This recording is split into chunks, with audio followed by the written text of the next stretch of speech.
CHAPTER 82. The Honor and Glory of Whaling.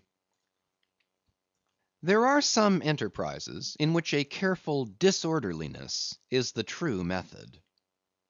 The more I dive into this matter of whaling, and push my researches up to the very spring‐head of it, so much the more am I impressed with its great honorableness and antiquity; and especially when I find so many great demigods and heroes, prophets of all sort, who one way or other have shed distinction upon it, I am transported with the reflection that I myself belong, though but subordinately, to so emblazoned a fraternity.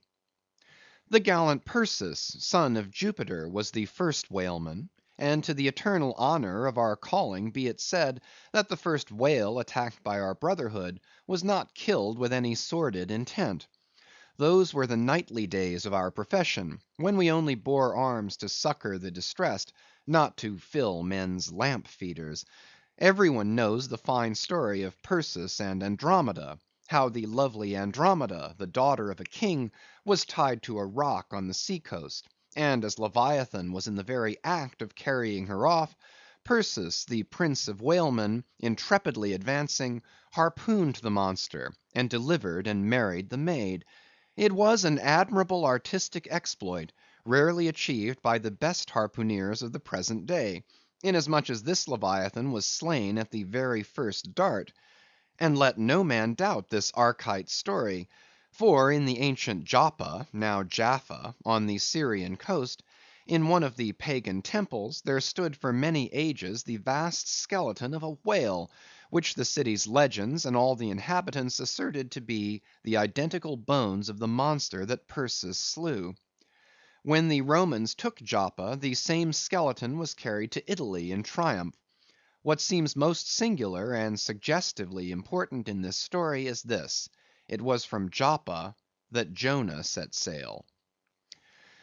Akin to the adventure of Perseus and Andromeda, indeed by some supposed to be indirectly derived from it, is that famous story of St. George and the Dragon; which dragon I maintain to have been a whale; for in many old chronicles whales and dragons are strangely jumbled together, and often stand for each other.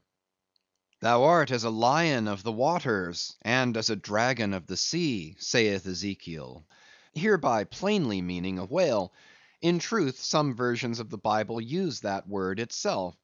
Besides, it would much subtract from the glory of the exploit, had St. George but encountered a crawling reptile of the land, instead of doing battle with the great monster of the deep.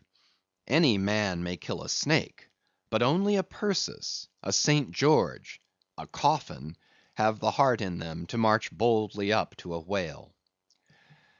Let not the modern paintings of this scene mislead us; for though the creature encountered by that valiant whaleman of old is vaguely represented of a griffin‐like shape, and though the battle is depicted on land and the saint on horseback, yet considering the great ignorance of those times, when the true form of the whale was unknown to artists, and considering that as in Perseus's case St. George's whale might have crawled up out of the sea on the beach, and considering that the animal ridden by St. George might have been only a large seal or sea horse; bearing all this in mind, it will not appear altogether incompatible with the sacred legend and the ancientest draughts of the scene, to hold this so‐called dragon no other than the great Leviathan himself.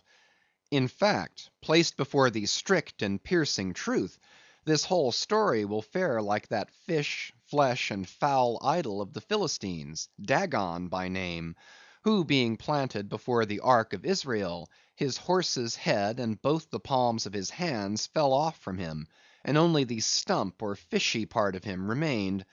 Thus, then, one of our own noble stamp, even a whaleman, is the tutelary guardian of England; and by good rights we harpooneers of Nantucket should be enrolled in the most noble order of St. George.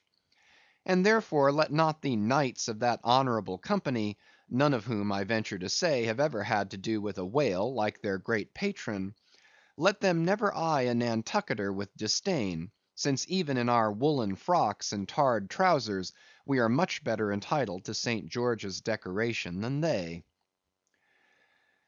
Whether to admit Hercules among us or not, concerning this I long remained dubious.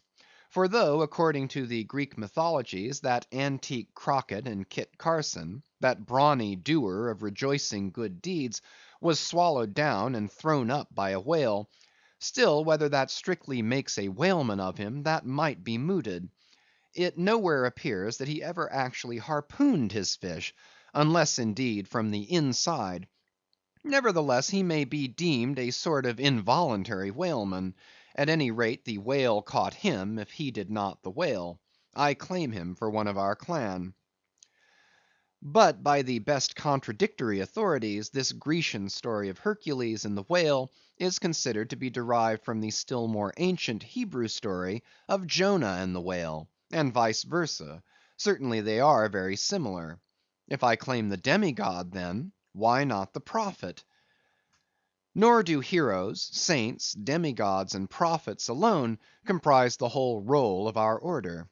Our Grand Master is still to be named; for like royal kings of old times, we find the headwaters of our fraternity in nothing short of the great gods themselves. That wondrous Oriental story is now to be rehearsed from the Shaster, which gives us the dread Vishnu, one of the three persons of the Godhead of the Hindoos, gives us this divine Vishnu himself for our Lord. Vishnu, who by the first of his 10 earthly incarnations has forever set apart and sanctified the whale.